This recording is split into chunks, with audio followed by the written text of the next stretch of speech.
quisieran modificar, no sé,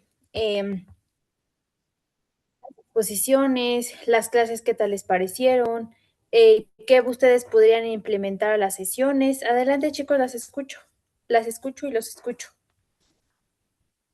Sin miedo, ¿eh? No pasa nada. Aquí estamos para que tratemos de a lo mejor mejorar algunas cuestiones académicas. Sí, buenas tardes, maestra. Buenas tardes, Roberto. Adelante. Primero que nada, qué gusto que nos va a dar usted otra vez clases. Yo estoy muy conforme a la actividad que ha llevado. Por mí está bien en la forma que se ha estado manejando la clase. No sé si a los compañeros les parezca, pero yo de mi parte estoy muy conforme con sus materias. Ok, perfecto. Muchas gracias, Roberto. ¿Alguien más? Cipriano, Harumi, Gaby, Lore. Yo, maestra, a mí también me gustaron mucho las clases, son temas muy, muy interesantes, además que, bueno, personalmente tiene una voz que no duerme, a pesar de que, pues, se habla mucho. A lo mejor un poquito más de dinamismo con las exposiciones, pues, entre nosotros, ¿no? Siento que es en la que podemos aprender un poquito más. Ok, Harumi, muy bien. Sí, de hecho esta materia es un poquito más dinámica. Es una materia que yo ya impartí a otro grupo, me parece que al de los lunes, este segundo cuatrimestre. Aquí, como necesitamos imaginar un poco más las circunstancias que se van a ir presentando o las materias, sí es una clase donde voy a poner videos, donde voy a preguntar, entonces aquí vamos a estar un poquito más activos, ¿ok? Va a haber a lo mejor unas exposiciones, todavía no estoy segura si las voy a manejar o no, pero ya saben, les toca una vez exponer y si no, yo voy a dar todos los temas que siguen. Entonces, de eso no hay ningún problema.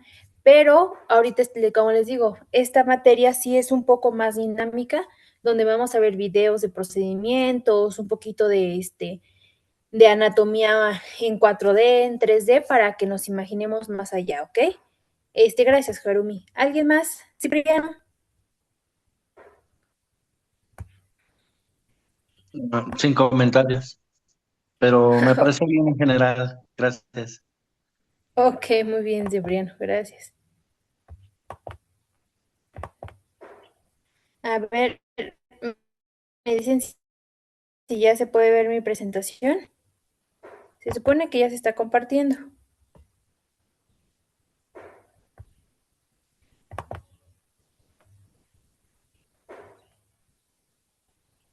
¿Sí se ve? Aparece como si se estuviera compartiendo. Ah, ok, entonces ahorita va a cargar, está cargando. Listo. ¿Ya? Perfecto. Bueno, Sí. les voy a proyectar toda la pantalla.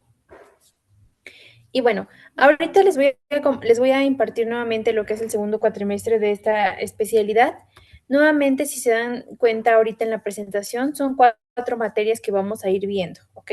Primer materia, soporte vital avanzado. Segunda materia, monitorización hemodinámica y respiratoria del paciente en estado crítico. Tercera materia, vamos a abarcar patologías cardiovasculares y respiratorias. Si ustedes se dan cuenta, el trimestre pasado ya vimos algunas patologías respiratorias y cardiovasculares como shock, vimos insuficiencia respiratoria aguda, síndrome de estrés respiratorio, vimos síndrome, disfunción multiorgánica, ¿ok? Pero ahora vamos a ver otras patologías extras de las que ya vimos, como lo que es taponamiento cardíaco, disección aórtica, que vamos a ver arritmias, vamos a ver hablando de lo respiratorio, neumonía, y ahorita les voy a enseñar qué más, ¿ok? Y en la última y cuarta materia vamos a hablar de lo que es algún tipo de escala. Vamos a hablar acerca de lo que es el manejo del dolor, la sedación y los cuidados de la sedación en el paciente de la unidad de cuidados intensivos. Por lo tanto, el temario que yo les creé, la verdad es que obviamente los temas son muchos, yo pude haber agregado, pero más sin en cambio creo que agregué los que son un poquito más relevantes en la terapia intensiva. Por lo tanto, en la materia número 1 de soporte vital avanzado, no nada más nos vamos a enfocar en el soporte, en la técnica y demás, sino vamos a ver primero cuál es el concepto, las diferencias entre soporte vital básico y avanzado. Vamos a hablar de la valoración ABCDE del paciente en estado crítico. Vamos a hablar acerca de lo que es la monitorización básica y avanzada. Vamos a hablar de cómo hay ese control de la vía aérea. Vamos a hablar de lo que es el algoritmo del RCP en el paciente adulto, en el paciente pediátrico y en el paciente neonato. Vamos a hablar de un tema que es muy largo, más sin en cambio no nos alcanza el tiempo para poder abarcar todo de electrocardiograma. Por lo tanto, vamos a ver únicamente electrocardiografía básica y en base a esa electrocardiografía básica vamos a hacer lo que es el siguiente tema, que son algunas arritmias. Las arritmias que más se presentan en los pacientes como asistolia, actividad eléctrica sin pulso, fibrilación ventricular, taquicardia ventricular y bradicardia severa, ¿ok? Dentro de nuestra segunda materia, que se llama monitorización hemodinámica y respiratoria, vamos a hablar específicamente de lo que son los conceptos generales de la monitorización hemodinámica y respiratoria. Vamos a recordar la fisiología cardíaca y respiratoria. Vamos a hablar de lo que es los tipos de monitorización, dentro de los cuales tenemos tres, que es la invasiva, mínimamente invasiva y no invasiva. ¿Ok? Vamos a hablar de la unidad número 2, donde abarcaremos indicaciones y contraindicaciones específicamente de la hemodinamia invasiva. Vamos a hablar de accesos vasculares como venosos y arteriales. Vamos a enfocarnos en lo que es la monitorización de la presión arterial invasiva y la presión venosa central. Y vamos a hablar específicamente del catéter arterial pulmonar o el Swan-Ganz, ¿ok? Que es muy importante. Vamos a hablar de lo que es el gasto cardíaco, pero vamos a hablar de unas técnicas un poquito más a profundidad, que si se dan cuenta, gasto cardíaco ya lo vimos, por lo tanto nos vamos a ir un poquito más rápido. Vamos a hablar acerca de lo que es la evaluación del estado de volumen y respuesta de fluidos que va a tener el paciente. Vamos a hablar de lo que es gasometrías arteriales, cómo tomarlas, cómo interpretarlas y obviamente las alteraciones que hay en base a una gasometría. Vamos a hablar de cómo evaluamos el patrón respiratorio y la auscultación pulmonar, que es muy importante, los diferentes tipos de ruidos que se presentan a nivel pulmonar.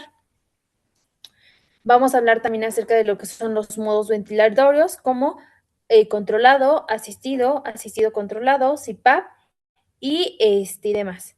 Vamos a hablar igual de lo que son los parámetros ventilatorios básicos, como volumen tidal, frecuencia respiratoria, el FiO2, la PIP, la presión pico y la presión pleteo. Como en la tercera materia vamos a hablar entonces también de lo que son las patologías que yo les decía, respiratorias y cardiovasculares. Dentro de las cardiovasculares vamos a hablar de lo que son arritmias, ahí ya no, porque ya lo vimos anteriormente. Vamos a hablar de taponamiento cardíaco, disección aórtica y vamos a hablar específicamente de fármacos inotrópicos, vasopresores, antiarrítmicos y anticoagulantes.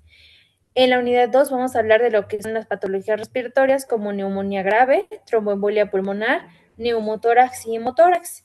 Y ya en la última materia, que es la cuarta, vamos a hablar de cómo va a ser el manejo del dolor y la sedación en el paciente de la terapia intensiva. Por lo tanto, vamos a hablar acerca de lo que es el dolor, ¿ok? Ya anteriormente nosotros hablábamos de la respuesta al estrés, pero ahora vamos a ver cómo va a viajar ese dolor desde una vía aferente hacia una vía eferente, o sea, de lo externo a lo interno para producir una respuesta. Vamos a hablar de algo que se llama arco reflejo. Los tipos de dolor, nociceptivo, neuropático, visceral y mixto. Vamos a hablar de las escalas de sedación que más se llevan a cabo en la terapia intensiva. Algunas de ellas yo creo que ya las conocen, como RASH, Ramsay, EVA, CAM-IQ y demás. Y vamos a hablar acerca de lo que son esos fármacos que utilizamos para el dolor, como lo que son analgésicos opioides, como morfina y fentanilo, analgésicos no opioides como paracetamol, AINES y lidocaína intravenosa, y fármacos sedantes más utilizados como lo que son benzodiazepinas y el propofol, ¿ok? Por lo tanto, pues esa es el cronograma el temario que yo les fui pasando cada una de las materias. Si tienen algún tema igual que les interese conocer aparte de los que acabamos de mencionar, que entren dentro de estas materias, lo me pueden decir con toda la confianza y ya yo preparo una clase para darlos. Entonces, nuevamente, como lo hemos venido manejando, aquí está el cronograma de actividades. En base al temario que les acabo de dar, están las fechas marcadas y todo. Recordemos que vamos a seguir trabajando en la plataforma de Classroom. En este caso, únicamente voy a pedir pequeños resúmenes de lo más importante de los temas y listo, ¿ok? ¿Qué me interesa más? No que escriban, sino me interesa un poquito más que comprendan la información que están leyendo. Por lo tanto, no necesito que me hagan un resumen de 20 hojas, de 15 páginas, sino algo muy sencillo que para ustedes sea lo más importante de rescatar de la información y listo. ¿Ok? ¿Qué me interesa? Que lean más de lo que van a colocar en la libreta y que se les quede un poquito grabado y lo comprendan lo que están leyendo. ¿Ok? El Classroom va a ser el mismo, el que hemos venido trabajando, el mismo link. Si se dieron cuenta, el Classroom anterior de todas las actividades ya lo borré. Pero en este caso voy a subir las nuevas actividades que se van a realizar, ¿ok? ¿Qué más? ¿Qué más de esta parte? Creo que nada más. ¿Hasta aquí dudas, preguntas que tengan?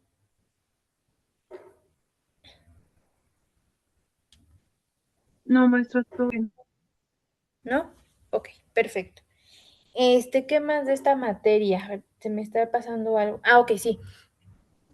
Para esto, chicos, no sé si ya les pasé el libro de farmacología de Rank y Dale y el libro de anatomía y fisiología de Tórtora. ¿Ya se los compartí? No recuerdo, déjenme checar en el grupo de WhatsApp. ¿No? A ver, déjenme checar bien. No se los he pasado a ustedes. A ver, déjenme de una vez compartírselos, chicos, porque vamos a trabajar con estos libros. Todo lo que viene en el temario viene en los libros que les voy a compartir. Son libros que, pues siempre se los regalo a los alumnos. Déjenme mandárselos. Y la verdad es que vienen muy, muy, muy, pero muy completos. ¿Ok? Se los comparto a ustedes. Ya se los compartí. Ahorita que se envíen. Entonces, les compartí 1, 2, 3, 4, 5 libros nada más. ¿Ok? De los cuales esos 5 libros se van a basar un poquito más porque para mí son más entendibles y no nos revuelve con la información. El libro de anatomía, Principios de Anatomía y Fisiología de Tórtora y el libro de Farmacología de Rang y Dale, octava edición. Esos son los dos libros con los que a mí me gusta trabajar porque son muy entendibles. Si los quieren utilizar para sacar la información de sus tareas o para leer, adelante, y si no, pueden utilizar la fuente de información que a ustedes les sea un poquito más funcional, ¿ok? Pero aquí viene toda la información, todo, ahí viene. Y para patologías está el libro de semiología médica y está el Harrison. El Harrison habla de lo que es un libro de medicina interna. Entonces esos libros los pueden utilizar bien, ¿ok? Ahorita que les llegue, ya si quieren le van dando una media leída a los libros o media ojeada para que vean cómo vienen de completos. La verdad es que son libros muy, muy, muy, muy buenos para mí. ¿Ok? Bueno, con eso vamos a trabajar. Igual, si no encuentran alguna información, me dicen y ya yo les doy la página del libro que quieran sacar la información y ya se las hago saber, ¿ok? Porque vienen muy grandes, vienen hasta de 2000 páginas, me parece, 1900, 1700, ¿ok? Entonces sí vienen un poquito grandes, pero si no pueden o no encuentran la información, me avisan y ya yo les indico en dónde están. Ok, entonces, este temario se voy a compartir una vez para que ya lo tengan a la mano. y y ya no se me olvide compartírselos porque vean que luego se me olvida. Déjenme compartírselos. Ok, antes de continuar, ¿algún tema extra de fisiopatología que quieran que anexemos en el temario? A lo mejor que digan, este es muy común en la terapia intensiva. Yo pensaba agregar aquí a a ver, déjenme, a patologías cardiovasculares, aquí. Pensaba agregar en lo que es esta primera parte, lo que es, ¿cómo se llama? Aparte de insuficiencia cardíaca, evento cerebrovascular. Ese tema igual se me hace muy interesante. Y les agregué apenas lo que es EPOC y fibrosis pulmonar en lo que es patologías respiratorias. ¿Está bien que agregamos el tema que les acabo de indicar? Evento cerebrovascular, hemorrágico y isquémico, Sí, maestra. Sí. ¿sí? No sé si también se Que lo pueda que agregamos. se tocar el tema de Porque les broncoaspiración en digo, pacientes con intubación. ok, a ver, déjame primero anotar eh,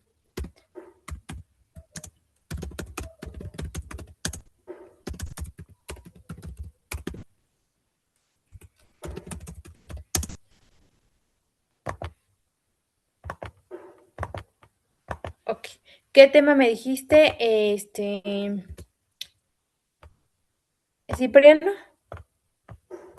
Ah, no sé si se pudiera tocar el tema de broncoaspiración en pacientes ya intubados. Ok, perfecto.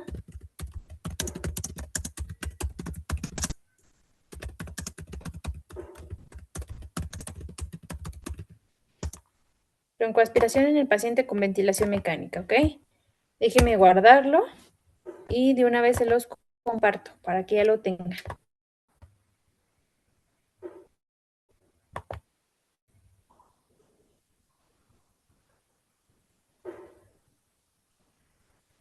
Ahorita ya se los comparto, ¿ok? Entonces, les digo, agregué apenas esos temas porque sí se me hacen muy interesantes lo de EPOC, insuficiencia, realmente pacientes que son frecuentes en la terapia intensiva. Entonces, pues a mí me interesa que sepamos cómo actuar o qué les pasa a esos pacientes que vemos casi. Déjenme compartirles el temario de una vez para que ya lo tengan. Los libros que comenta que va a compartir van a ser, ¿por qué libros los va a compartir, Mesa? Por WhatsApp, ya se los estoy enviando. Porque los tengo en mi WhatsApp, ujú, que luego Drive y así luego como que siento que no se pueden abrir. Ya ustedes a lo mejor pueden abrir su WhatsApp en su memoria o directamente en su escritorio que tengan. ¿Ok?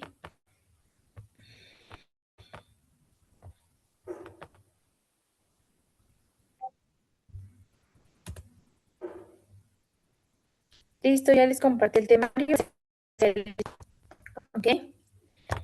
Bueno, vamos a empezar entonces con nuestra primera materia, chicos, para ya no agarrarnos un poquito más de tiempo.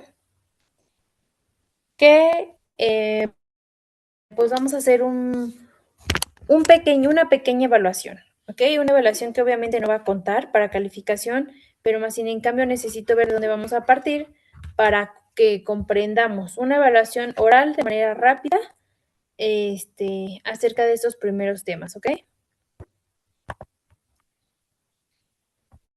Déjenme proyectar la presentación.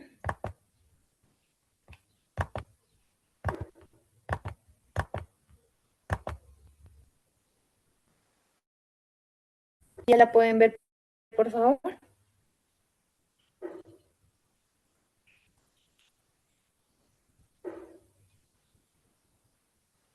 Sí, maestra. ¿Ya? Ok, gracias.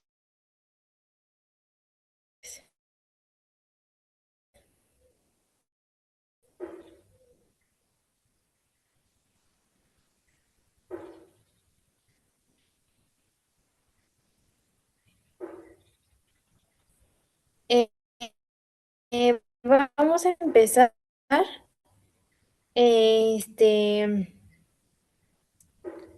con esta primera parte, ¿ok? Déjeme proyectar totalmente. Ahí.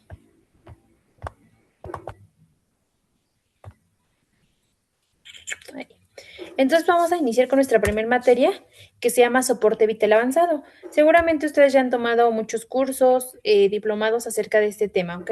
O seguramente en sus hospitales los han capacitado acerca de estas cuestiones que podemos manejar en el paciente dentro de un hospital y de manera extrahospitalaria, ¿ok? Bueno, ¿alguien me quiere indicar, por favor, qué es el soporte vital básico y qué es el soporte vital avanzado o la diferencia entre una y otra? Lorena, adelante Lorena. Hola, maestra. Hola, compañeros. Hola El Lorena. soporte vital básico tiene que ver con lo que es reanimación cardiopulmonar, que puede ser dada por alguna persona que es LEGO. El soporte vital avanzado son técnicas que utiliza el personal que tiene una capacitación o lo que es el personal profesional de la salud. Las diferencias, pues, son que, como su nombre lo dice, cuando es soporte vital es ventilar, comprimir, y si no quiere ventilar, puede no ventilar, solicitar ayuda. Si no responde el paciente, pues iniciar lo que son compresiones. Hay alguien ahí, pedir que llame a emergencias y empezar a lo que son las compresiones torácicas, si es que el paciente no tiene signos, ¿sí? Ok, Este, la valoración es vigilar vía aérea, luego lo que es la ventilación, circulación, el déficit y la evaluación ya en general después de que se va resolviendo cada uno de estos puntos A, B, C, D, y el E que sería exposición o una evaluación secundaria. Monitorización, si es por el personal de salud, pues hay que conectar al paciente a un monitor, hacer un electrocardiograma, dar primero reanimación, porque se supone que el paciente puede estar en paro cardiorrespiratorio. Hay varios algoritmos que debemos de seguir como personal de salud. Hay arritmias que son desfibrilables y hay ritmos que no son desfibrilables. Hay que dar con lo que son compresiones. En el control de la vía aérea avanzada, pues ya después de varias compresiones, si no se está viendo una mejoría, hay que empezar a pensar en una vía aérea que vaya mucho más allá de la vía aérea. Con ambú hay que meter a lo mejor un tubo, una mascarilla laríngea o algo así. Lo que vendrían siendo los dispositivos, pues ya no supraglóticos, sino por debajo de la glotis. Hay un algoritmo para RCP. Ya cuando se logra estabilizar, si es que se logra sacar al paciente después de seguir este protocolo de RCP, pues se toma un electrocardiograma, a lo mejor para ver cómo va el paciente y tratar de mantenerlo como lo hemos dicho a lo largo del curso, con todas las Ns, normotérmico, normocámico, normoxémico, normotenso, tratar de buscar eso. Y pues así a grosso modo muestra. ok, perfecto, muy bien. Lore, ya ahorita en este punto, pues nos hablaste de esa parte de las diferencias entre uno y otro, ¿ok? Ok. Perfecto. ¿Alguien más?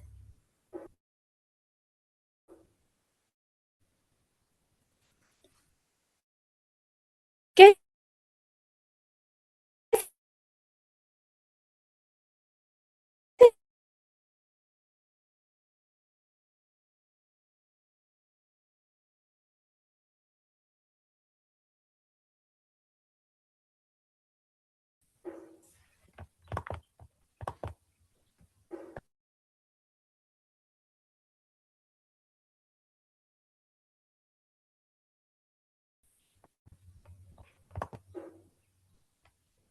¿Sí me escuchan?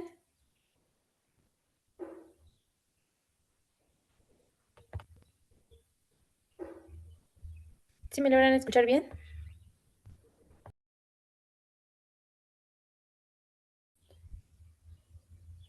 Cipriano, perdón, ¿sí me escuchan? Es que no escuché.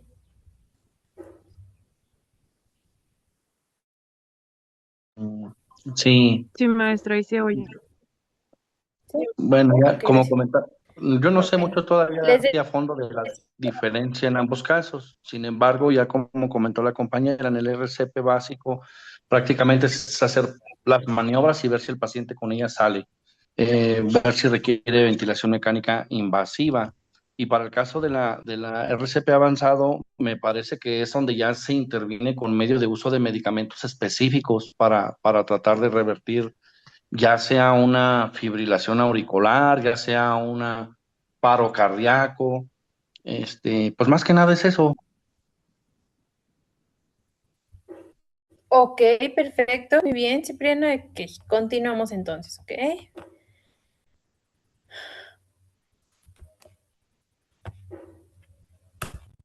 Vamos a empezar. A ver, es que no carga a mí. Ahí está. Vamos a empezar, chicos, viendo un video de cuál es la diferencia entre soporte vital básico y soporte vital avanzado, ¿ok? Déjenme ver si se puede reproducir.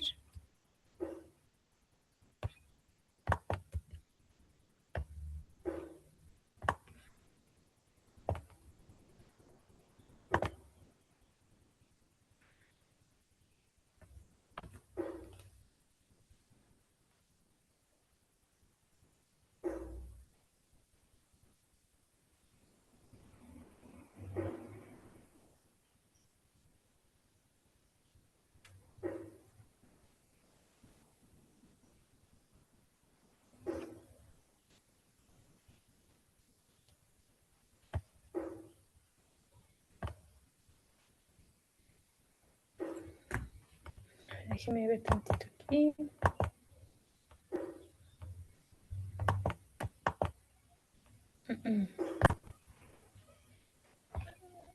Ok, permítanme tantito.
Ok, chicos, me van a indicar.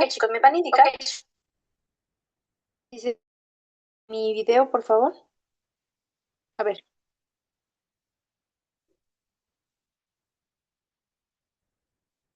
¿Sí se escucha?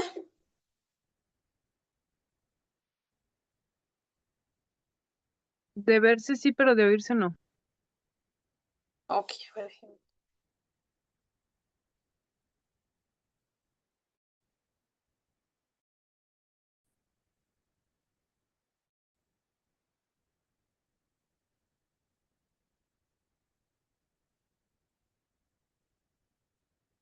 ¿Sí se escucha o no se escuchaba?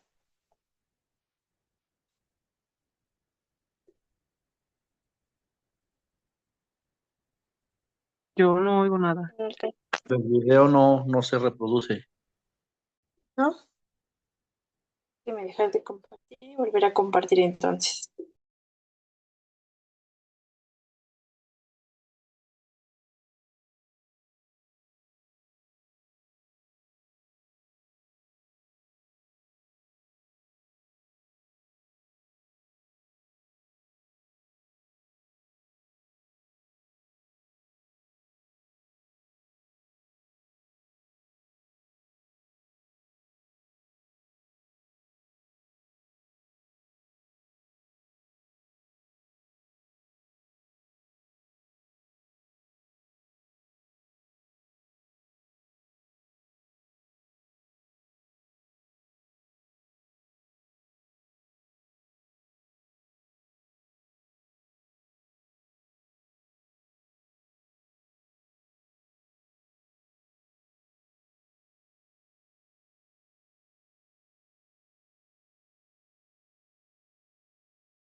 Ok, ahí ya pueden ver la pantalla.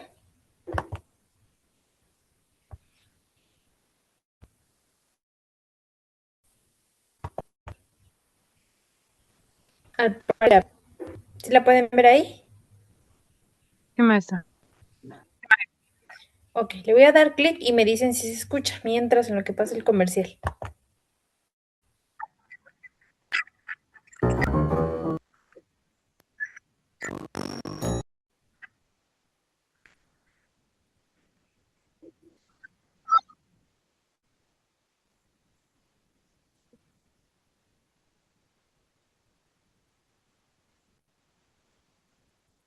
¿Sí se escuchaba? Se ven pausas muy lento y sin audio.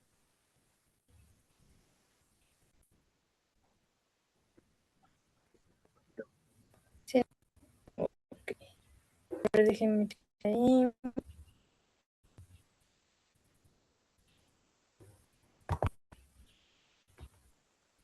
Me dice,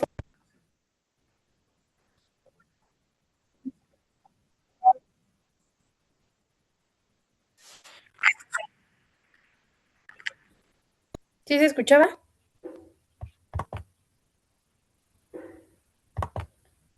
Lore, ¿sí se escucha el audio? Bueno, ¿sí se estaba escuchando o no? No, maestra, no se No, escucha. maestra. ¿No? Ay, no me digan eso. No. ¿No? Bueno, se los voy a mandar ahorita por WhatsApp y ya ustedes me hacen favor de verlo porque no sé por qué no se escuche. A ver, vamos a ver un último intento y me dicen si se logra escuchar bien.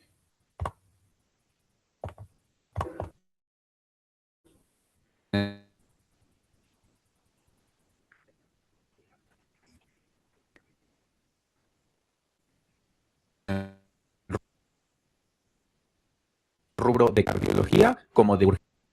Y este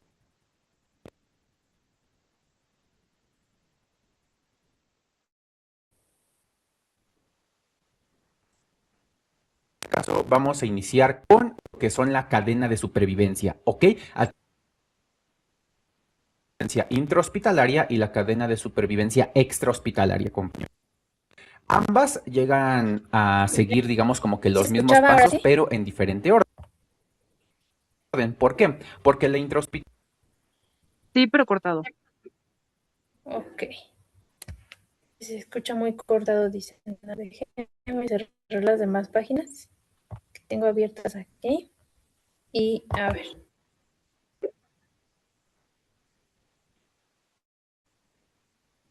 nos va a decir que Ahí ya se siempre escucha un poco tenemos que mejor. estar al tanto de los pacientes y tratar de reconocer y prevenir Sí. ¿Sí? Ok. Escuchemos el...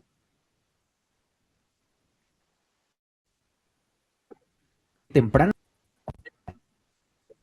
Este webinar les puede servir si ustedes van a presentar la certificación de la AJA, así que vamos a comenzar. En este caso vamos a iniciar con lo que son la cadena de supervivencia, ¿ok?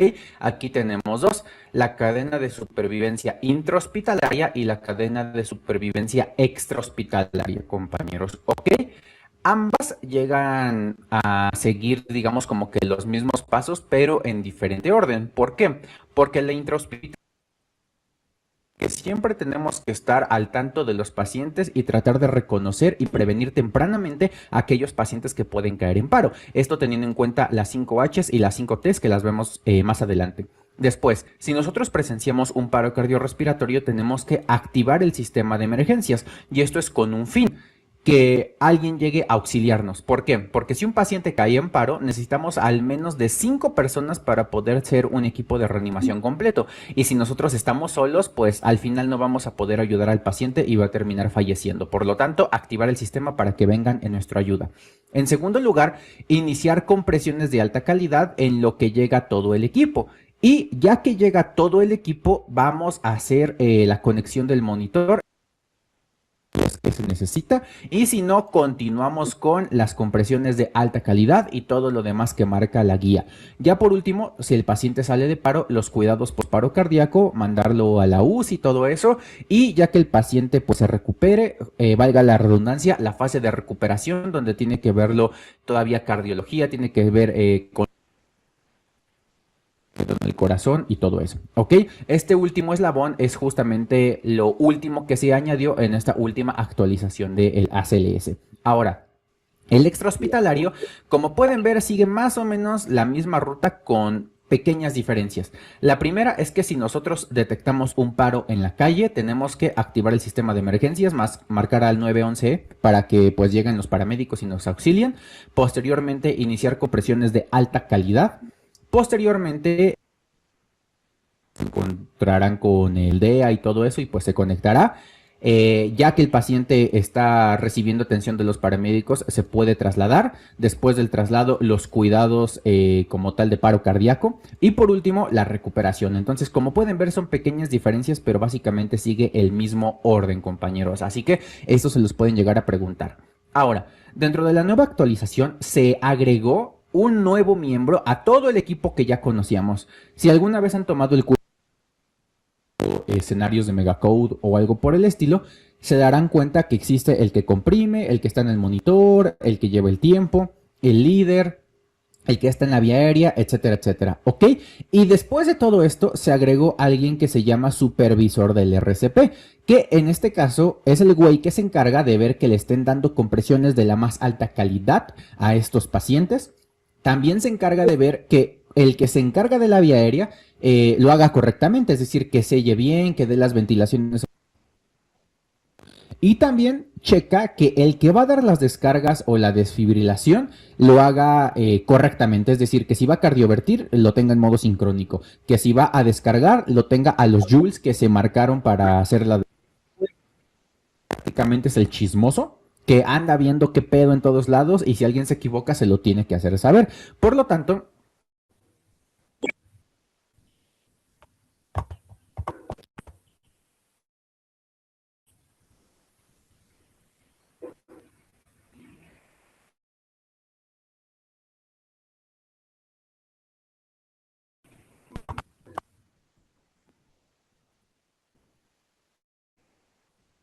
es el nuevo miembro del equipo. Estas, digamos, generalidades y cambios de lo que es el BLS y el ACLS, vamos a empezar con el algoritmo del BLS, donde prácticamente lo primero que tenemos que hacer siempre antes de iniciar compresiones, compañeros, es verificar que la escena se asegura por nuestra seguridad, ya que si nos pasa algo no podremos ayudar al paciente. Así que primero ustedes y luego el paciente, ¿ok? Posteriormente tenemos que verificar si ya checamos, si no vamos a estar comprimiendo 2 horas y no va a llegar nadie a auxiliarnos, entonces pues el paciente no le va a pasar muy bien, ¿ok? Se activa el sistema de emergencias y ya que llega el DEA y todo eso, pues ya se intercalan los pasos. Ahora, esto es muy importante, compañeros. Cuando nosotros verificamos si responde o no el paciente, hay 2 opciones. La primera, verificar si no respira y si no tiene pulso, o por el contrario, si el paciente sí tiene pulso pero está inconsciente, o bien tiene pulso pero no respira. Son varias situaciones las que nos pueden ocurrir en esto. Es importante que esta maniobra de ver si respira y si tiene pulso lo hagamos en 10 segundos o menos, y esto lo vamos a hacer observando el tórax del paciente para ver que se eleve y también palpando el pulso carotídeo al mismo tiempo. Ahora, ¿qué vamos a hacer si el paciente respira y tiene pulso? Simplemente vamos a monitorear hasta que llegue el sistema de emergencias. Se desmayó por alguna razón, entonces pues nada más se tiene que reevaluar cada 2 minutos, ¿ok? Ahora, ¿qué va a pasar si el paciente no respira, pero sí tiene pulso? Lo único que tenemos que hacer es dar ventilaciones de rescate, y estas ventilaciones es una ventilación cada 6 segundos o bien 10 ventilaciones por cada minuto. Y el pulso lo tenemos evaluar cada 2 minutos, compañeros, ¿ok? Si existe la posibilidad de que el paciente se haya dado un pasón con algún opioide, podemos que lo tenemos a la mano, y si no, pues simplemente dar las ventilaciones de rescate hasta que llegue el equipo de emergencias. Ahora, la siguiente parte es la importante. ¿Qué pasa si el paciente no respira o solo jadea y no tiene pulso? Pues aquí ya tenemos que iniciar las maniobras de compresión. En este caso el RCP de la más alta calidad, que como tal son ciclos de 30 compresiones por 2 ventilaciones y cuando llega el DEA hagan de cuenta que es el patrón, ¿ok? Ese güey llega, se conecta y lo que diga el DEA es lo que se va a hacer. Entonces el DEA les va a decir, analizando ritmo, y ya ustedes siguen comprimiendo lo que analiza ritmo. Y luego les va a decir, no toque al paciente, y ya, lo suelta, ¿no? Te va a decir si es un ritmo desfibrilable o no desfibrilable, y depende de la instrucción que te dé, es lo que tienes que hacer. Por lo tanto, cuando llega el día, checa el ritmo y te dice si es un ritmo desfibrilable. Si no es un ritmo desfibrilable, te va a decir que reanudes las compresiones inmediatamente y tienes que darlas por 2 minutos. A los 2 minutos nuevamente el ritmo para ver si es desfibrilable o no. Si es desfibrilable, el DEA te va a decir que administres una descarga. Entonces tú vas a dar compresiones en lo que se cargan los joules en el DEA, y ya que se cargan te va a decir ya estoy cargado, da descarga. Entonces todos dejan de tocar al paciente, aprietas el botón de descarga, da la descarga y continúas el RCP por otros 2 minutos hasta que vuelva a reanalizar el trazo electrocardiográfico, ¿ok? Así que es importante que chequen esto, compañeros. Como tal, esto puede ser un círculo desfibrilable y luego es desfibrilable, o por el contrario, primero es desfibrilable y luego es no desfibrilable. Así que, según las instrucciones que dé el DEA, es lo que tenemos que hacer. Ahora, ¿qué pasa en el algoritmo de BLS cuando hay pacientes COVID? La verdad es que esto ya pasó de moda, por decirlo de alguna manera. Lo único importante o el único cambio que hay así relevante, tienes que utilizar el equipo de protección personal y pues las operaciones de rescate tienen que utilizarse con un filtro especial, que es un filtro que se llama EPA. Aquí se los pongo nada más para que lo recuerden, lo vamos a ver más adelante. Pero pues básicamente es lo importante. Tenemos que cerrar bien herméticamente para que no haya salpicadura de gotitas ni nada. Entonces es lo que se tendrá que hacer frente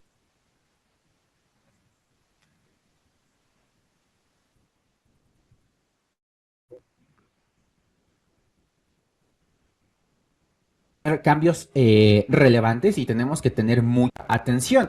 Esto regula escenario hospitalario. Entonces, llega un paciente, ya sabemos que está en paro cardiorrespiratorio, ya activamos el sistema de emergencias, entonces tenemos que iniciar el RCP de la más alta calidad, administrar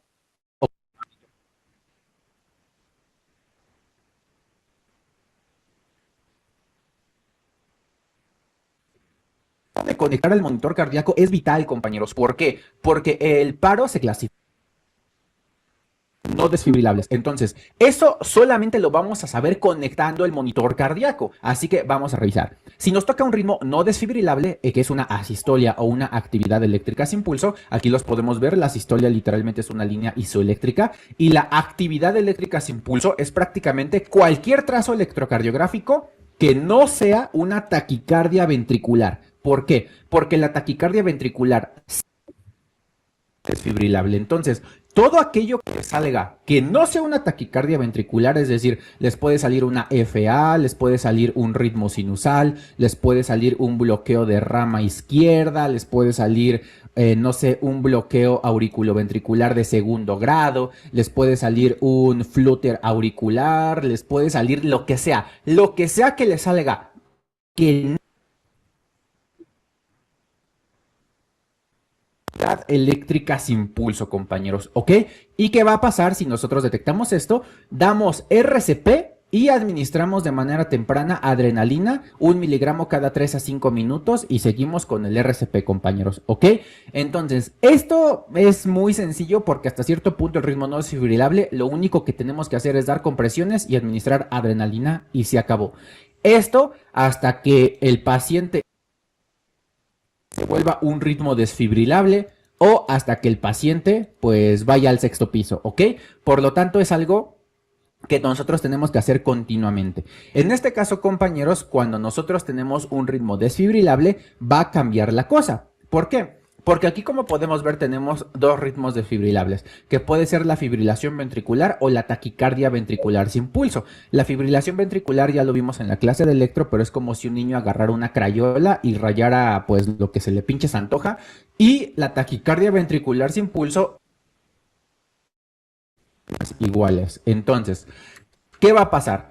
Nosotros detectamos un ritmo desfibrilable, damos la primera descarga. Aquí podemos tener un monitor bifásico o un monitor monofásico, dependiendo del que tengamos son los joules que damos, pero la recomendación es la máxima disponible, entonces damos el tope.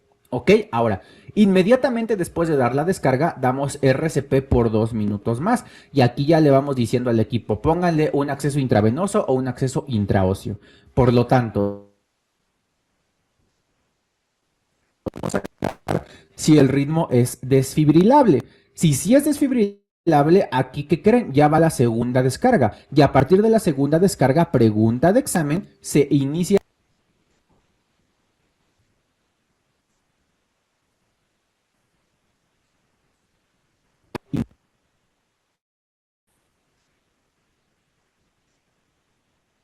Consideramos el manejo avanzado de la vía aérea, pero no lo solamente se considera. Ahora, damos segunda descarga, continuamos por 2 minutos con el RCP y la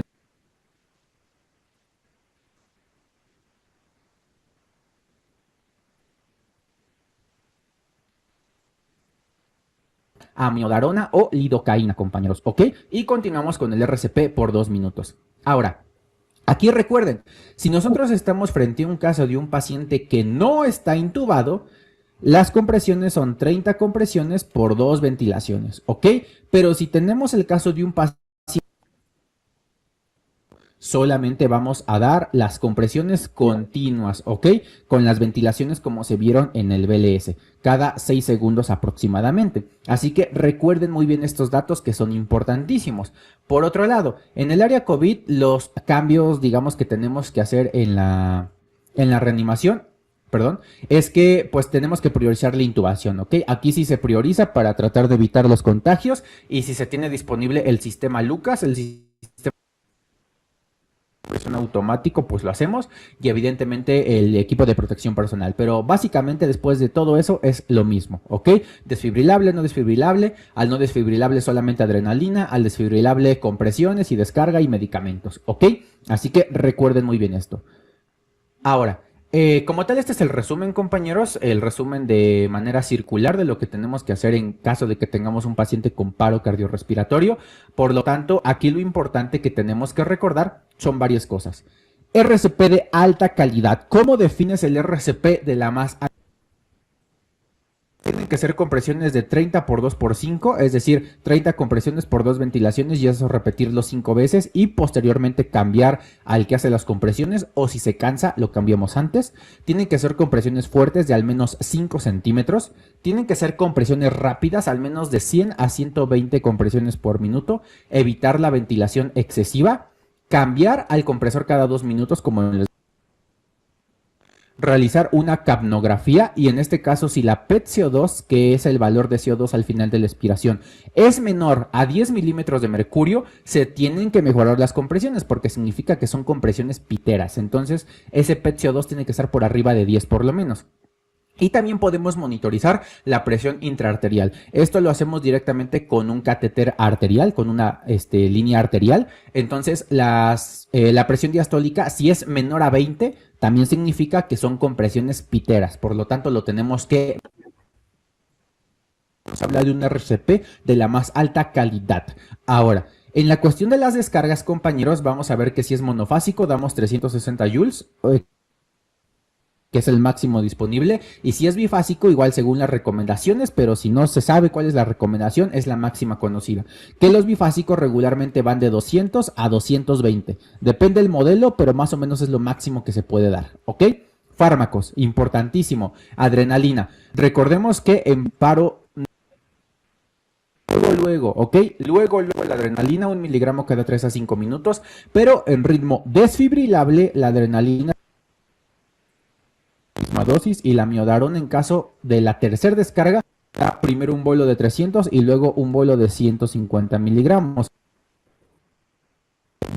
¿Ok? Vía aérea, recordemos que la intubación es algo opcional, no es algo que se tenga que hacer a huevo. Esto se hace al final cuando el paciente sale de paro, pero durante las compresiones no es como forzoso hacerlo. La capnografía es el mejor método para poder confirmar y monitorear la colocación del tubo endotraqueal y recordar una ventilación cada 6 segundos y compresiones continuas en caso de que tengamos vía aérea avanzada. Retorno de la circulación espontánea. ¿Cómo sabemos que el paciente ya salió de paro cardiorrespiratorio? Pues si a los 2 ritmo y todo eso vemos que el paciente tiene pulso y presión arterial, ya es un retorno. Aumento abrupto y sostenido del PET-CO2, que regularmente es más de 40 milímetros de mercurio, igual retorno de la circulación, y ondas de presión intraarterial espontáneas, igual retorno de la circulación, compañeros, ¿ok? Y por último, siempre tenemos que estar checando las causas reversibles. ¿Por qué el paciente cayó en paro? Seguramente por alguna de estas. 5Hs, hipovolemia, hipoxia, hidrogeniones, que es hipo o hiperpotasemia, y por último, hipotermia, son las 5Hs. Por último, las 5Ts, tensión de neumotórax a tensión, TEP de tromboembolia pulmonar, trombo de infarto agudo del miocardio, T de toxinas y T de tamponade cardíaco. Entonces, estas son las causas más frecuentes de que un paciente caiga en paro, así que siempre las tenemos que estar pensando y si podemos descartarlas, también es importante que lo hagamos para que el paciente tenga retorno de la circulación espontánea. Así que recuerden muy bien esto, compañeros. Ahora, lo que es un filtro de alta eficiencia que va a evitar que se pasen como tal partículas nocivas para el paciente y para nosotros, entonces evita ese intercambio de partículas nocivas y lo tenemos como tal en los hoteles, en las ventilaciones, en el hospital y en estos famosos cubrebocas N95 que se utilizaron en la pandemia. Como tal se conecta directamente entre el ambú y entre el tubo endotraqueal, entonces es algo que nos ayuda a tener seguridad para nosotros y para el paciente, ¿ok? En este caso, recordemos que aquí una pregunta obligada es ¿cuándo se intuba un paciente durante la reanimación avanzada? Claro. Recordemos que la vía aérea avanzada, compañeros, no es obligatoria. La vía aérea avanzada es opcional hasta que el paciente sale de paro. Solamente si son muy uyuyuy y muy chingones y lo que sea, y lo pueden hacer en menos de 10 segundos, se hace en ese tiempo cuando estamos haciendo la comprobación entre si el paciente tiene pulso y el ritmo cardíaco. Pero si no son fregones y no son anestesiólogos, así que intuben en 5 segundos, no se hace, se hace hasta PET-CO2 menor a 10 significa que el paciente tiene compresiones piteras. PET-CO2 mayor a 20 significa que está bien, ¿no? Y aquí, por ejemplo, vemos un ejemplo, valga la redundancia, de cómo son las líneas de capnografía, ¿ok? Aquí nos marca el valor de PET-CO2, que en este caso aquí tenemos 20, que básicamente es lo que tenemos que esperar. Y recuerden, si tenemos un aumento brusco de esta curva de capnografía, de la circulación espontánea. Ahora, otra pregunta obligada. ¿Cómo sabes que intubaste vía aérea y no el esófago? Lo más importante justamente es la capnografía. ¿Por qué? Porque el esófago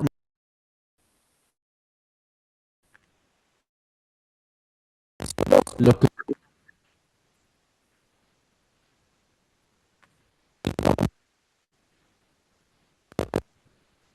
otras maneras que nosotros podemos tener para saber si intubamos adecuadamente es visualizar que pase el tubo endotraqueal, cuerdas. La otra es visualizar que el tórax se eleve de manera simétrica, auscultar al paciente, que literalmente es los campos pulmonares. Aquí tenemos un balón de comprobación esofágica que igual nos puede servir. Y por último, una radiografía de tórax. Esto es más que nada para ver que esté intubado bien y no tengamos una intubación selectiva. La intubación selectiva, recordemos que si intubamos solamente bronquio derecho o bronquio izquierdo, entonces la radiografía es para ver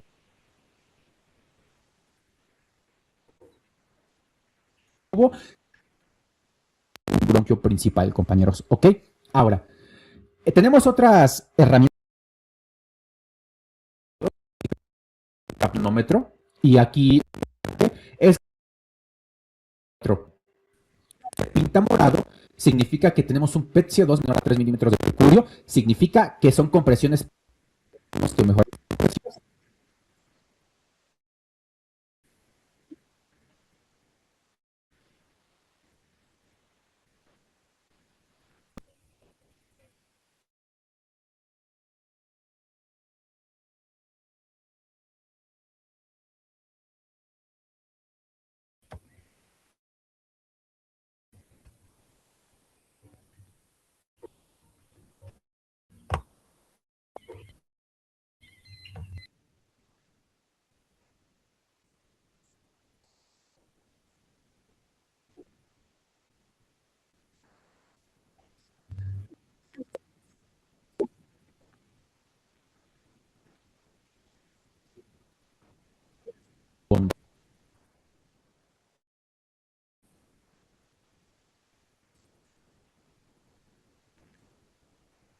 Aquí pueden ser dos cosas.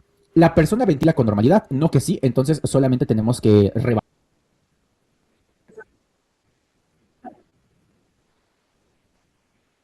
ver si está en paro cardiorrespiratorio o solamente en paro respiratorio. Si solamente está en paro respiratorio, tenemos que dar las ventilaciones de rescate, y si está en paro cardiorrespiratorio, pues tenemos que hacer compresiones, como ya vimos en el BL.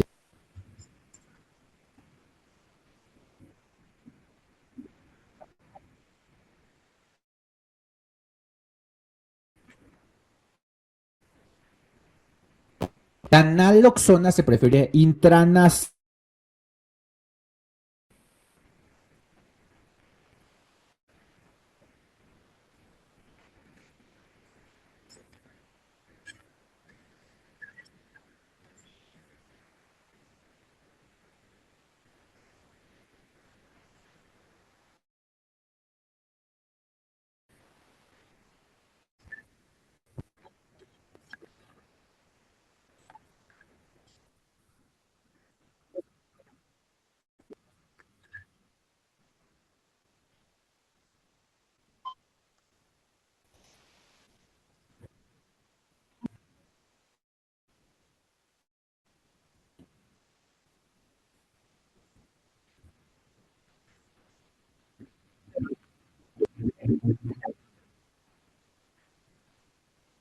Se dejó de escuchar. En este caso, al momento en que la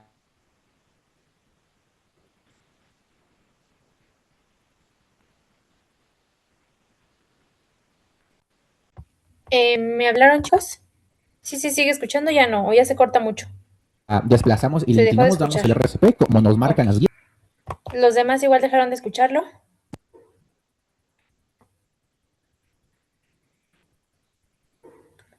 ¿Sí? Ok, bueno, hasta aquí lo vamos a dejar. Esta parte del video, lo importante que a mí me interesaba que supieran era lo inicial, ¿ok? Ya ahora nos está hablando de casos especiales, entonces no hay ningún problema. Y les pregunto a ustedes, ¿qué podemos rescatar del video? En lo que voy proyectando la presentación. ¿Quedó un poquito más clara la diferencia entre soporte vital básico y soporte vital avanzado?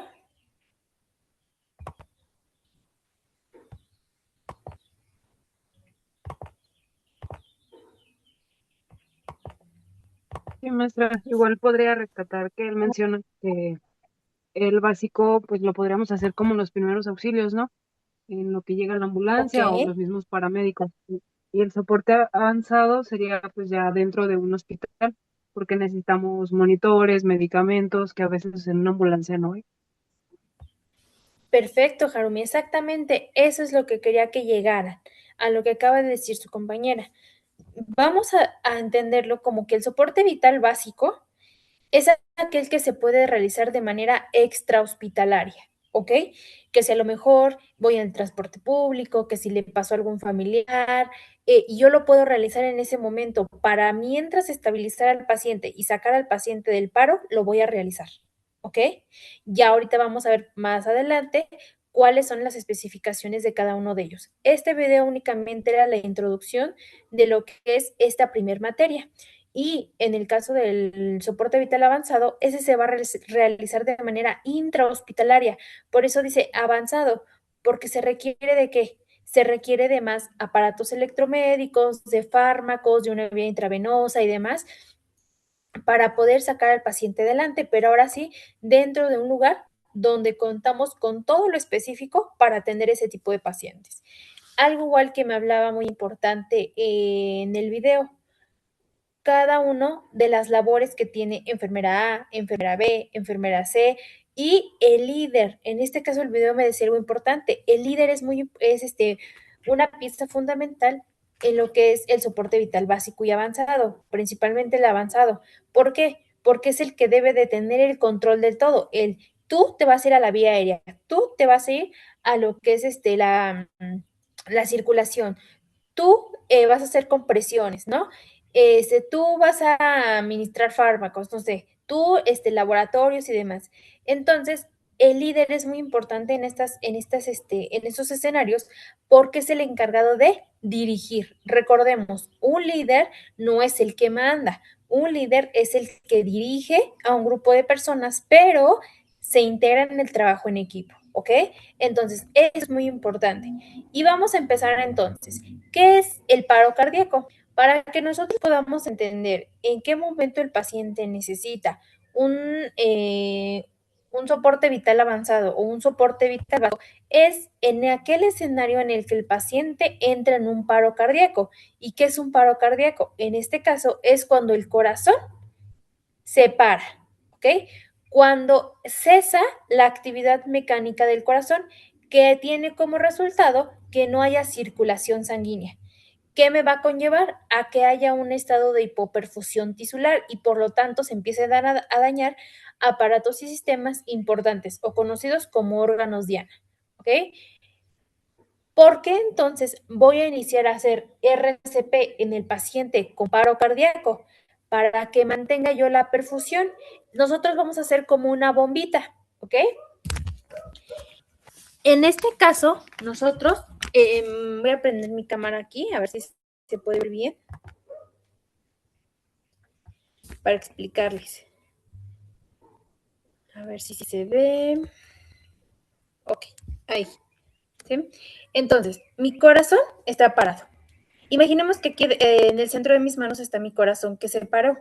Con las maniobras de RCP yo lo que voy a hacer es como una bomba, hacer esto, forzar a mi corazón a que la sangre regrese a él y la sangre que está en él salga a lo que es todo mi cuerpo. Esto me va a conllevar a que con el RCP yo trate de mantener la perfusión tisular de órganos y sistemas importantes, o conocidos como órganos diana. Esa es la función del RCP en el paro cardíaco, ¿ok? Y aquí la importancia de que inmediatamente que yo detecte que el paciente es paro, que ahorita lo vamos a ver cuáles son esos signos, inmediatamente no voy a esperar a otra persona, voy a pedir ayuda, pero en lo que llega esa persona a hacer compresiones torácicas, ¿ok? Entonces, ¿qué me puede provocar que el corazón se pare en algún momento de la vida? Bueno, principalmente va a estar causado por problemas en la actividad eléctrica del corazón. Recordando que el corazón tiene un sistema de conducción eléctrico propio, que es el que lo va a ayudar a que se autoexcite y por lo tanto haga sístole y haga diástole, ¿ok? Entonces, en este caso hay que recordar de manera rápida cómo es el sistema de conducción eléctrico del corazón, que comienza en el nodo sinusal o llamados marcapaso del corazón, que este me va a despolarizar aurículas, aurícula derecha, aurícula izquierda.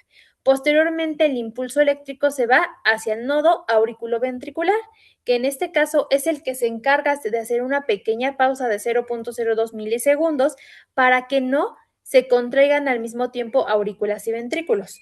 Una vez que se va la actividad eléctrica del corazón al nodo auriculoventricular, se va a ir al haz de His.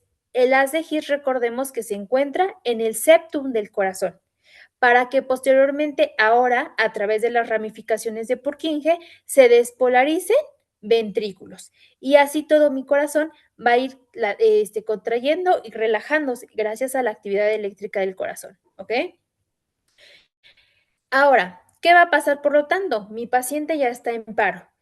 Se va a interrumpir de manera súbita lo que es el flujo sanguíneo de órganos vitales, que esto va a hacer que no llegue el oxígeno y los nutrientes a esos órganos esenciales o órganos diana, y por lo tanto empieza a haber muerte celular, falla multiorgánica y el paciente fallezca, ¿ok? Pero que vamos a prevenir con el RCP temprano, tratar de que este flujo sanguíneo alcance a llegar a esos órganos vitales, en lo que restablecemos al paciente o lo normalizamos. Por lo tanto, el paro cardíaco súbito es el cese de manera inesperada de la circulación dentro de un periodo corto, donde va a iniciar con síntomas específicos de mi paciente, ¿ok? O en el caso del paro cardíaco súbito, el paciente no presenta síntomas, únicamente está, no sé, ahorita hablando por teléfono, de momento se cae y cuando toco pulso hay ausencia de este mismo. Pero también vamos a dividir cuáles van a ser esas causas que me van a, que vaya la redundancia, que me van a causar o desencadenar el paro cardíaco en un paciente adulto y en un paciente pediátrico, porque recordemos, aunque estamos viendo o nos estamos enfocando más en el paciente adulto, también hay que saber interactuar en el paciente pediátrico. Por lo tanto, en el caso del paciente adulto, las principales causas que me van a originar una parada cardíaca van a ser enfermedades cardíacas, principalmente coronopatías, ¿ok? En este caso, aparte de lo que son las cardiopatías, voy a tener otras causas secundarias como lo que puede ser embolia pulmonar, hemorragia digestiva, ya sea de tubo digestivo alto o bajo, y traumatismos. ¿Cuáles son otras de las causas más comunes que tenemos? En el caso de las alteraciones metabólicas en aquellos pacientes que tengan sobredosis de drogas. En el caso de los pacientes pediátricos, ¿qué pasa en los niños?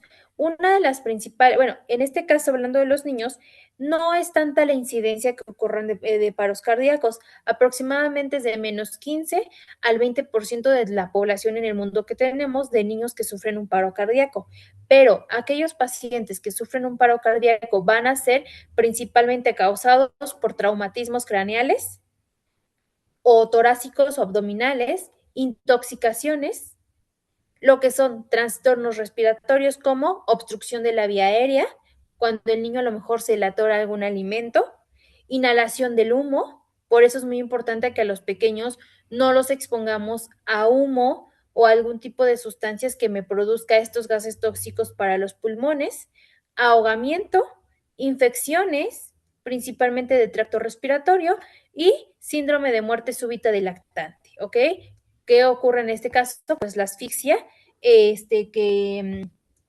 se da o cuando se les viene el reflujo, que se broncoaspiran. Entonces, esas son las principales. Y entonces, vamos a hablar, ya vimos a grandes rasgos qué es el paro cardíaco, pero vamos a hablar un poquito de lo que es la fisiopatología del paro cardíaco. En este momento, hay que comprender que el paro cardíaco me va a causar o me va a desencadenar una isquemia global. ¿Por qué? Porque no hay esa bombita que esté eyectando sangre a los órganos principales. Por lo tanto, si a la misma circulación coronaria, a la circulación del cerebro o la circulación de hígado, riñón, no está ahí presente, ¿qué va a pasar? Que las células empiezan a morir, empieza a haber necrosis de esas células y por lo tanto tengo una isquemia localizada y posteriormente globalizada, ¿ok? Porque todos mis órganos se van a empezar a fallar. Ahora, como consecuencia de esta falta de irrigación sanguínea o de isquemia a nivel celular, voy a tener que va a afectarme el funcionamiento de órganos y sistemas, incluso después de la reanimación y de restablecer la perfusión tisular. ¿Por qué? Porque imagínense, órganos y sistemas importantes se empiezan a quedar sin oxígeno.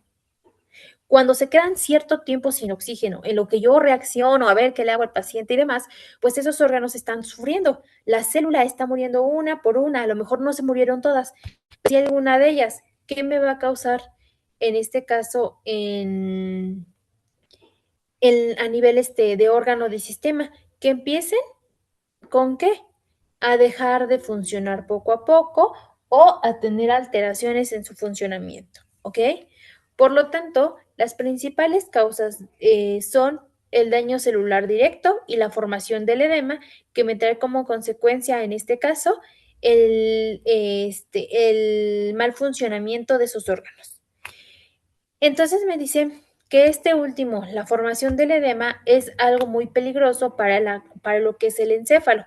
¿Por qué? Porque el espacio donde se expande es mínimo y si entonces el encéfalo empieza a aumentar su tamaño por la formación, no va a haber lugar donde quepa. Por lo tanto, va a producirme un aumento de la presión intracraneal, que esto me va a llevar a una reducción de la perfusión tisular luego de la reanimación en el paciente. En este caso, Harumi, en el cuatro pasado, nos explicaba qué es la presión intracraneal y el por qué es importante mantenerla estable en el paciente, ¿ok?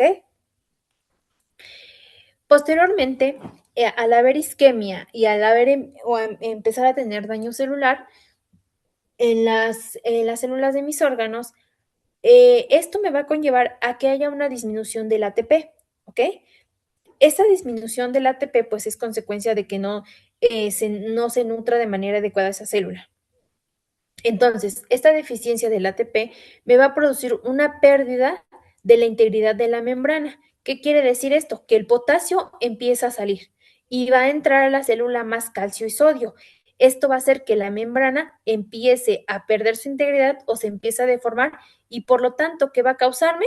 Edema, porque empieza a acumularse demasiadas sustancias que no deberían de estar ahí. ¿Qué está fallando en este momento? La bomba sodio-potasio, ¿ok? Entonces, el exceso de calcio dentro de la célula me va a dañar la mitocondria. Va a hacer que la mitocondria, recordando que la mitocondria es la que se encarga de producirme la respiración celular y el proceso de la generación de ATP, ¿ok? Entonces, si la mitocondria falla, empieza a disminuir la producción del ATP, empieza a aumentar como consecuencia la producción de óxido nítrico, que el óxido nítrico empieza a liberar radicales libres en el organismo y por lo tanto me va a producir un daño celular. La célula, digamos que se vuelve loca porque ya no sabe qué hacer y por lo tanto dice, mejor me muero y se destruye la célula, ya sea una muerte celular por apoptosis o una muerte celular por necrosis. Eso ya lo vimos cuando veíamos bases biológicas de la enfermedad y que incluso fue pregunta de examen. Entonces, el flujo anormal en lo que son mis órganos vitales me va a conllevar a que haya una despolarización de las neuronas. Por lo tanto, si la neurona se empieza a despolarizar de manera descontrolada, van a empezar a liberarse neurotransmisores que no son buenos para el organismo, que en este caso son neurotransmisores dañinos, ¿ok?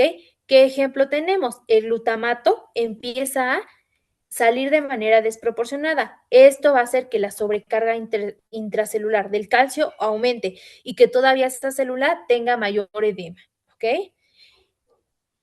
Por lo tanto, tenemos algunos mediadores que me van a conllevar a que la célula diga, ya estoy sufriendo demasiado, mejor me destruyo. ¿Quiénes son estos mediadores que hacen la apoptosis o la muerte celular programada? Van a ser interleucinas, 1 beta, factor de necrosis tumoral, alfa. Esos son los que se van a producir en este caso y que me van a causar la trombosis microvascular, la pérdida integral de esa vasculatura, la formación de edema y la muerte celular de esos órganos y sistemas. Hasta aquí, ¿entendimos cómo ocurre un paro cardíaco y por qué es importante atender al paciente? Sí, maestra. ¿Sí? Ok. ¿Dudas con esto de paro cardíaco para que podamos avanzar y continuar? Cipriano, Gaby, Rosario. ¿No? Ok, continuamos entonces. Ahora sí, vamos a ver estos aspectos generales de lo que es el concepto y los objetivos del soporte vital avanzado, ¿ok? Nos vamos a enfocar en el avanzado porque es el que nos corresponde de acuerdo a la materia que estamos viendo. Por lo tanto, me dice que ¿qué es el soporte vital avanzado? Y en este caso, yo lo voy a comprender como el conjunto de acciones o fases que yo voy a poner en marcha ante una emergencia. ¿Qué quiere decir esto? Ante la emergencia que se presente de un paro cardíaco. Recordando que el paro cardíaco me puede conllevar a un paro pulmonar y se va a convertir en un paro cardiopulmonar en el paciente por la acción que hay de corazón con pulmón, ¿ok? Por lo tanto, entonces me dice que el soporte vital busca suplir y mantener la función cardiopulmonar con el objetivo de mantener la perfusión y oxigenación de los órganos vitales. Lo que yo les decía, nosotros con las compresiones que hacemos, estamos comprimiendo el corazón para que la sangre que quedó de reserva salga poco a poco y llegue hasta ese órgano que yo quiero que se siga perfundiendo, ¿ok? ¿Cuáles son entonces los órganos principales que a mí me interesa conocer? Cerebro, corazón, riñón y nada más, principalmente son esos 3, ¿ok? ¿Por qué? Porque obviamente si falla riñón, si falla cerebro y si falla la circulación coronaria, pues mi paciente tiene muchas probabilidades de fallecer. Por lo tanto, son cuando nosotros hagamos las compresiones, el organismo le va a interesar que llegue esa irrigación sanguínea. Al organismo le va a decir, ay, es que ya se te quitó lo chapeadita, es que ya se te quitó lo rosita de tus manos, de tus pies. No, los primeros que se van a empezar a poner cianóticos son manitas y pies, que se les llama acrocianosis o la cianosis peribucal, porque me interesa conservar eso que es fundamental para el funcionamiento del cuerpo, ¿ok? Por lo tanto, entonces, el objetivo del soporte vital avanzado, o conocido como ACLS, es para que nosotros podamos mejorar en lo mayor posible ese evento mortal que se le está suscitando en el paciente. ¿Qué me interesa con esto lograr? Perfundir órganos y sistemas vitales para el cuerpo. Y aquí ahora sí tenemos la diferencia que veía en el video. ¿Cuál es la diferencia entre soporte vital básico y soporte vital avanzado? En el caso de cada uno de ellos, me dice, el soporte vital básico y el soporte vital avanzado constituyen pilares fundamentales en la atención de emergencia ante o mediante un paro cardiorrespiratorio. El soporte vital avanzado y básico se dividen en distintas fases. Primero, vamos a identificar de manera oportuna que el paciente está en paro. ¿Cómo lo vamos a identificar? Tomando o midiendo el pulso en el paciente y lo que es el mecanismo de inhalación-ventilación, ¿ok? O de inhalación, perdón, y exhalación. Ya identifiqué de manera oportuna que el paciente está en paro cardíaco o paro cardiorrespiratorio. ¿Qué voy a iniciar? De manera inmediata voy a iniciar con compresiones de alta calidad, recordando la profundidad, la cantidad de compresiones y las ventilaciones que voy a utilizar en el paciente, en lo que llegan mis demás compañeros a ayudarme. A mí lo que me interesa en este momento hacer en el paciente es RCP de calidad, ¿ok? Una vez que eso ocurrió, ¿qué va a hacer? Me dice desfibrilación rápida, manejo avanzado de la vía aérea. Primero, voy a identificar qué cosa, el ritmo que tiene el paciente. Si es un ritmo desfibrilable o es un ritmo no desfibrilable. Ya identifiqué el ritmo que tiene el paciente, ahora voy a optar por seguir haciendo RCP o iniciar con lo que son descargas eléctricas. Ya que identifiqué mi actividad de mi corazón y qué tipo de, ¿cómo se llama? Se me fue.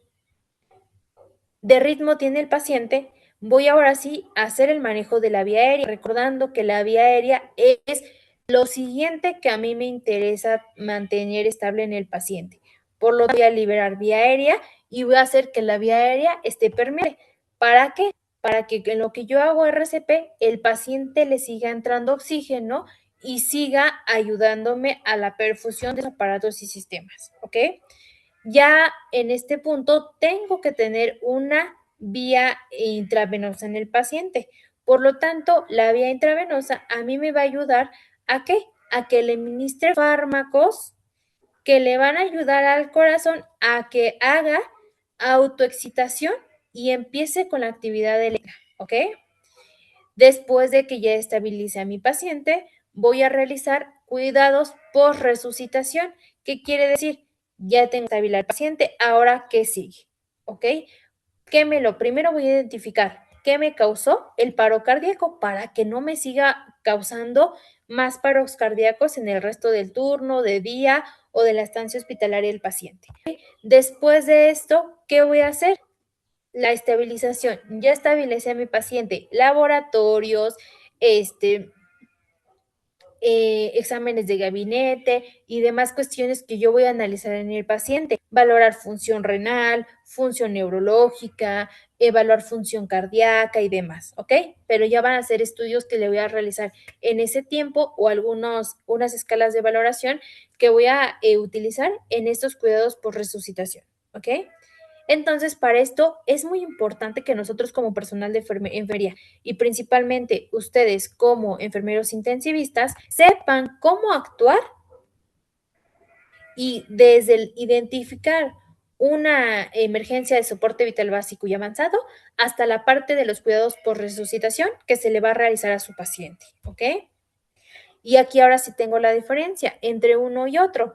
El soporte vital básico, vamos a decir que son maniobras sencillas que no requieren que sea enfermera, enfermero, médico o demás personal de salud, simplemente que conozca RCP básico antes de que llegue en este caso el personal sanitario calificado y ahora sí me a realizar demás actuaciones médicos un poquito más avanzados, ¿ok? Pero por lo tanto, el soporte vital básico va a ser de manera extrahospitalaria y en este caso el objetivo va a ser que yo mantenga esa perfusión en lo que llega, no sé, los paramédicos a auxiliar y a colocar una vía y que el ambú y que demás, ¿no? Pero mientras vamos a mantener fusión con el RCP básico. En el caso del RCP avanzado o soporte vital avanzado, ahora sí es el que se realiza de manera intrahospitalaria, ¿ok? El cual va a incluir técnicas complejas donde ya yo pueda tener a la mano desfibrilador, carro rojo, fármacos, algunos equipos para la vía aérea, que ya yo tenga un laboratorio, tenga exámenes de imagen y demás, y ya estén esos profesionales calificados, los cuales se van a dividir el trabajo, depende de qué les toque realizar y saquen al paciente adelante. ¿Ok? Por lo tanto, ambos son esenciales para preservar la vida de mi paciente ante una situación crítica como lo que es un paro cardíaco o paro cardiorrespiratorio. Hasta aquí. Vamos entendiendo la introducción porque es únicamente la introducción de nuestra materia. Sí, maestra. ¿Sí? Ok, gracias, Harumi. Cipriano, ¿sí vamos entendiendo? Sí, maestra. Gracias. Gaby.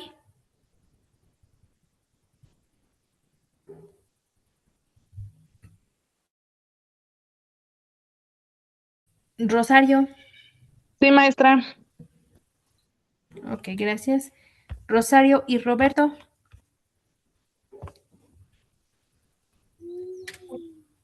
Sí, maestra, sí estoy entendiendo, gracias. Ok, y dice Roberto que también todo bien. Gracias, Rosario. Ok, continuamos. Entonces,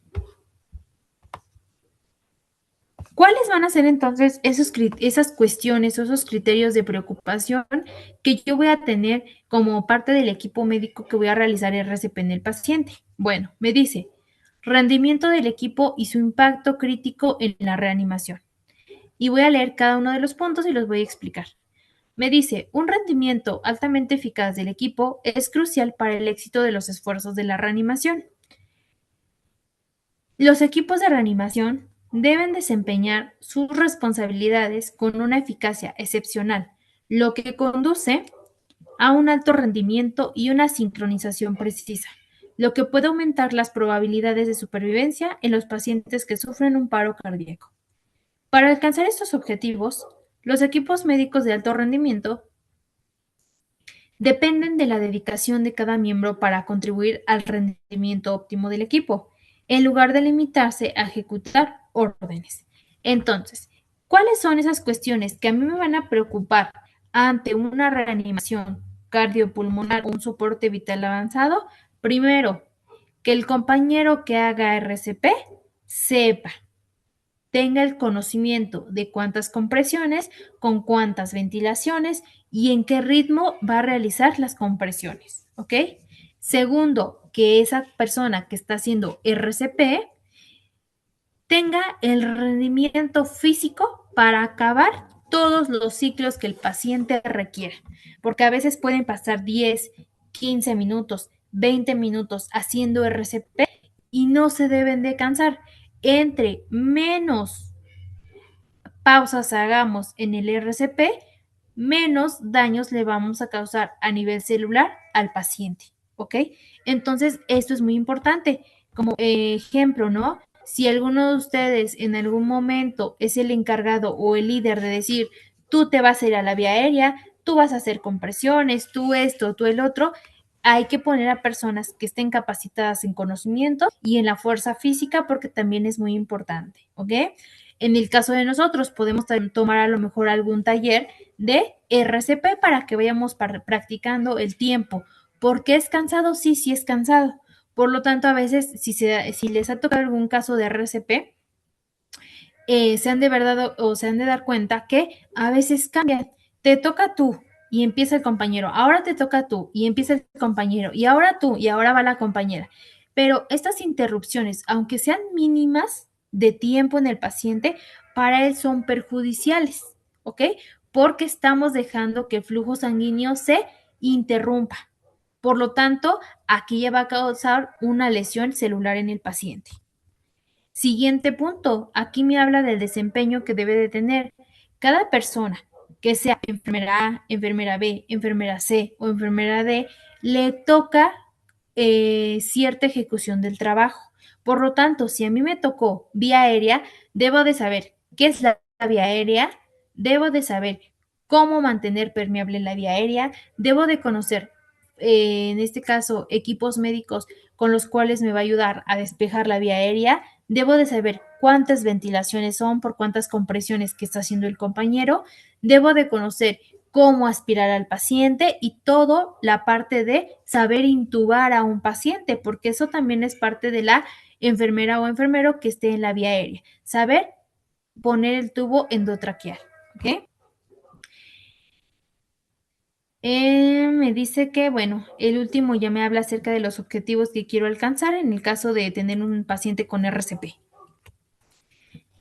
Entonces, para que yo pueda tener resultados óptimos de calidad y que mi paciente sufra lo menos posible ante ese paro los órganos y los sistemas, debo de tener, yo les decía, un equipo de alto rendimiento, donde el equipo debe de priorizar cuatro puntos principales, que es el tiempo de compresiones, la calidad de las compresiones, la coordinación con el compañero que está ventilando y la administración de lo que son algunos fármacos. Por lo tanto, voy a leer cada uno de ellos y los voy a ir explicando. Me dice tiempo, ¿ok?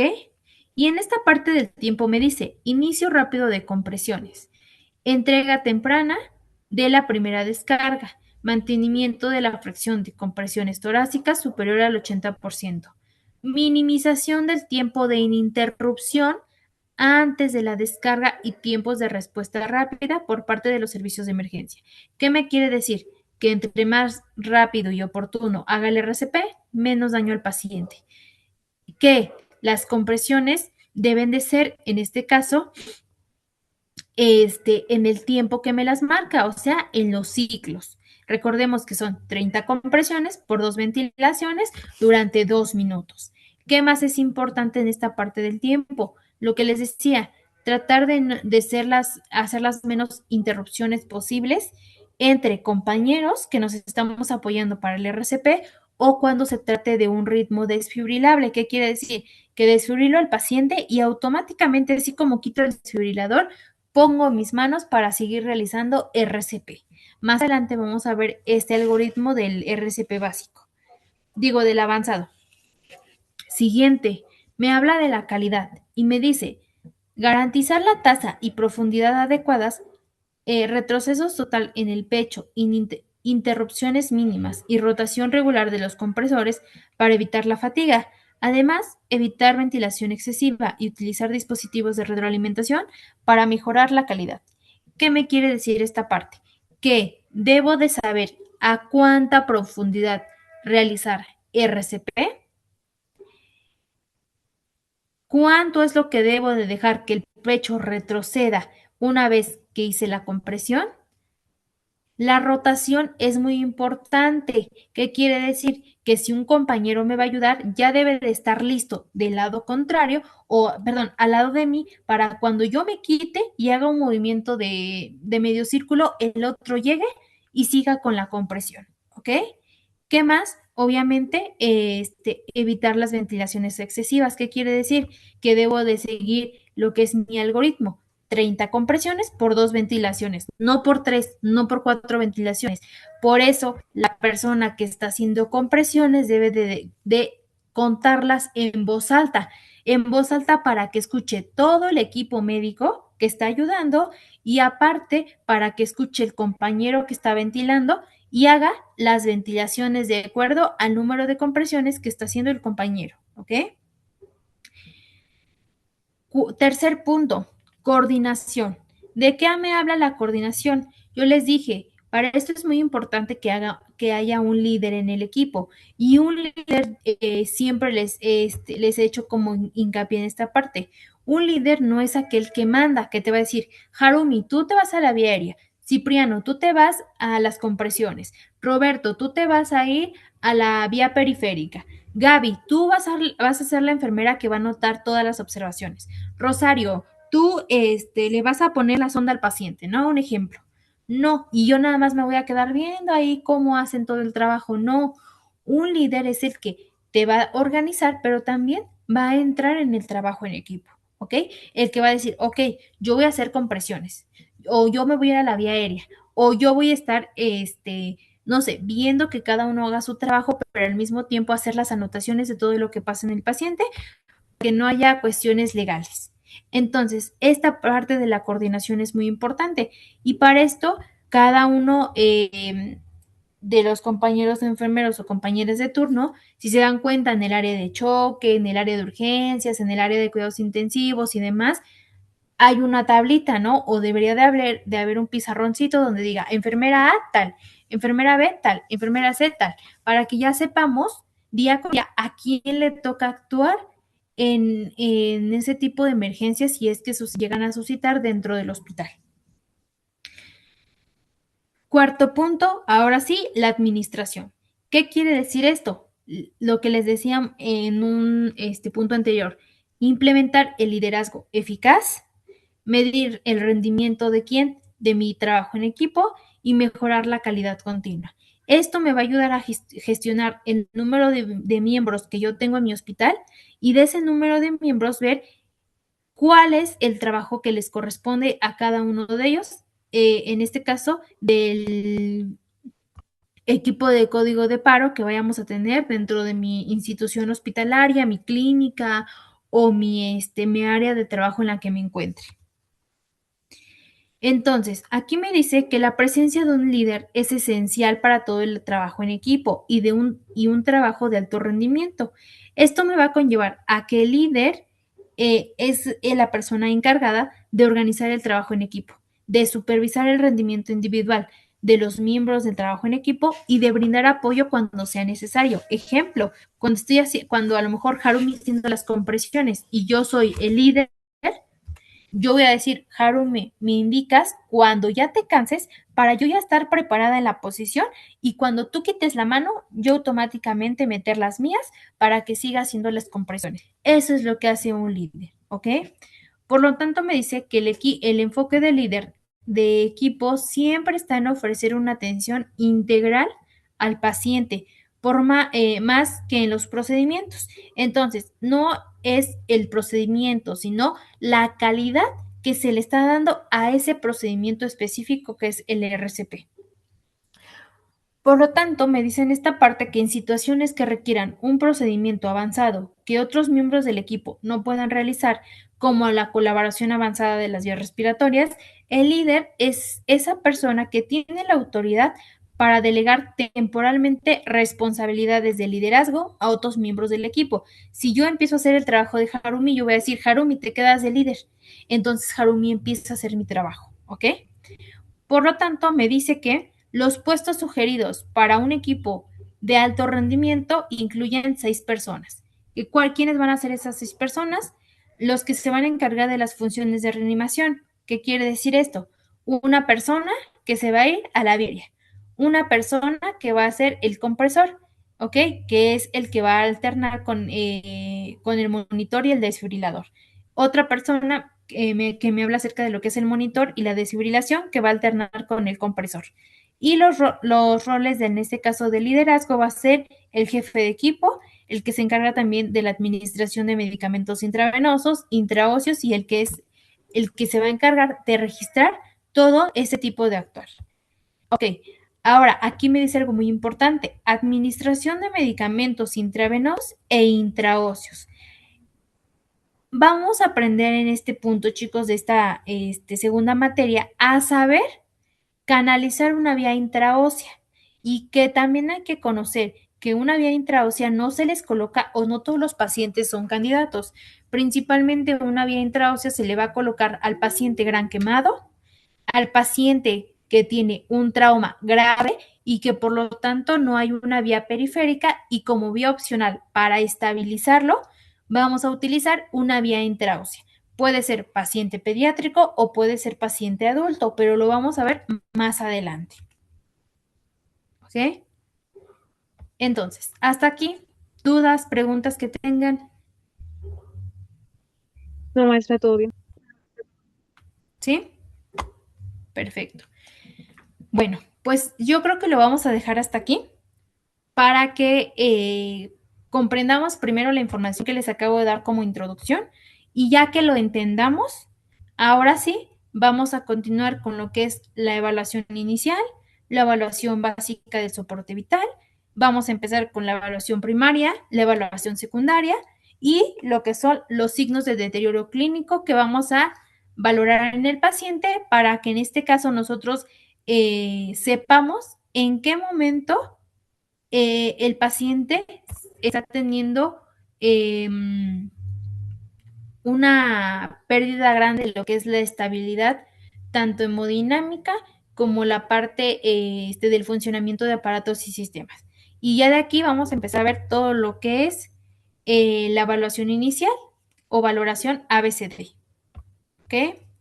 ¿Preguntas, dudas hasta aquí?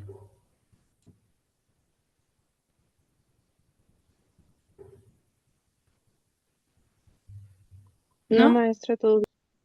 Ok. ¿Algo más que quieran comentar aparte de lo que dijeron al inicio? ¿No?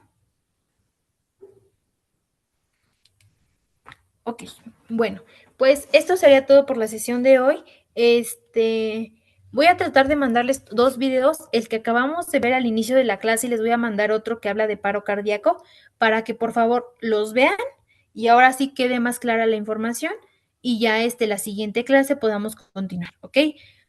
En este tipo de materias me voy a ir un poquito más lento, chicos, chicas, porque es mucha información. Entonces, no los quiero saturar y que no entendamos. ¿Qué me interesa saber en este punto? Que comprendamos cada uno de los pasos en los que nos estamos guiando para que ahora sí, que ya lo comprendamos, quede claro y podamos seguir avanzando en lo que sigue. ¿Ok, chicas, chicos? Pues entonces les dejo estos 5 minutos. Nuevamente, esto sería todo por el día de hoy. Es un placer nuevamente darles esta segunda asignatura y cualquier cuestión ya saben que me pueden mandar mensaje. Ahorita creo que ya se compartieron los libros. Sí, ya les llegaron.